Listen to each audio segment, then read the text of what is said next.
ఈరోజు మనకు ఆ పాత పెంతుకోస్తు యొక్క అనుభవమే మనకు కావాలి. ఈరోజు కొత్త సిద్ధాంతాలు సంఘానికి అవసరం లేదు. కొత్త కొత్త బోధలు మన సంఘానికి అవసరం లేదు. కొత్త కొత్త లోకంలోకి వచ్చుతున్నటువంటి ఆచారాలు సంఘానికి అవసరం లేదు. ఆ పాత విధానం ఏదైతే ఉన్నదో, ఎందుకో తెలుసా, దావీదు ఇంతకు ముందే జయించున్నాడు. ఆమేన్. ఇంతకు ముందే అతడు సింహంతో పోరాడున్నాడు. ఇంతకు ముందే ఎలుగుబంటితో పోరాడున్నాడు. ఆ పాత అనుభవము ఈ శత్రువును జయించడానికి కూడా ఉపయోగపడుతుందని దావీదు నమ్మాడు. ఈరోజు మనలో కూడా అలాంటి విశ్వాసం ఉండాలి. ఎలాంటి విశ్వాసం ఉండాలో తెలుసా? నువ్వు దేవుని సన్నిధికి వచ్చినప్పుడు ఎలాంటి విశ్వాసంతో రావాలో తెలుసా? ఇంతకు ముందు ఒక బలహీనత వచ్చినప్పుడు నీలో ఉన్న విశ్వాసంతో నువ్వు జయించావే, ఉందా సాక్ష్యం?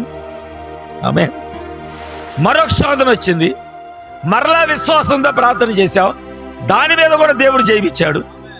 ఆమె ఉందా విశ్వాసము? ఇప్పుడు